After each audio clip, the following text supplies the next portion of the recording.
ciidamada dawladda Soomaaliya gaar ahaan kuwa koofiya casta iyo ciidanka gaarka ah ee booliska Soomaaliya ayaa howlgalo baaritaan ah ka wada gudaha hotelka SYL oo xalay ay weerar ay ku galeen dagaalyahano ka tirsan xarakada Al-Shabaab sida aan wararka ku helnay saaka. Ciidamada dawladda ayaa wada toogtay dableydii weerarka ku qaaday gudaha hotelka kadib saacado badan oo dagaal culus uu ka socday dhismaha hotelka. Ciidamada dawladda Soomaaliya ayaa goor dhaweed gudaha u galay hotelka SYL ku qarxiyay miinooyin la sheegay in ay hotelka ku xireen dagaalyahanadii xarakada Al-Shabaab ee weerarka ku qaaday dhismaha ee ku dhow madaxtooyada. Meydadka dableydii weerarka ku qaaday hotelka SYL ayaa yaala goobtii lagu toogtay, waxaana halkaasi gaaray saraakiil ka tirsan ciidanka kala duwan ee dawladda Soomaaliya iyo kuwa qaabilsan baaritaanka. Weerarka xalay lagu qaaday hotelka SYL ee magaalada Muqdisho oo ku yaala goob ammaankeeda aad loo ilaaliyo ayaa waxaa ka dhashay khasaaro isugu jira dhimasho iyo dhaawac oo soo gaaray saraakiil dawladda Soomaaliya ka tirsan, ciidan iyo waliba dad shacab ah oo goobtaasi ku sugnaa markii uu weerarku dhacay.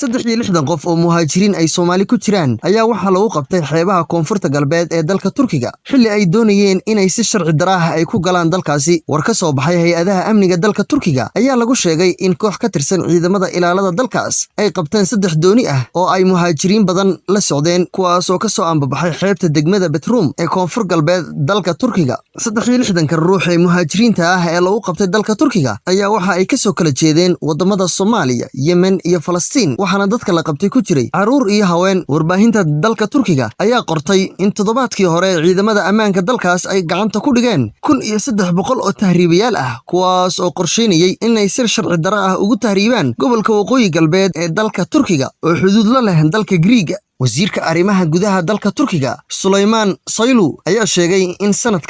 sanadkan kaliya gacanta ay ku dhigeen muhaajiriin tiradoodu gaarayso 337 kun oo muhaajiriin si sharci darro doonayay in ay ku galaan dalka Turkiga.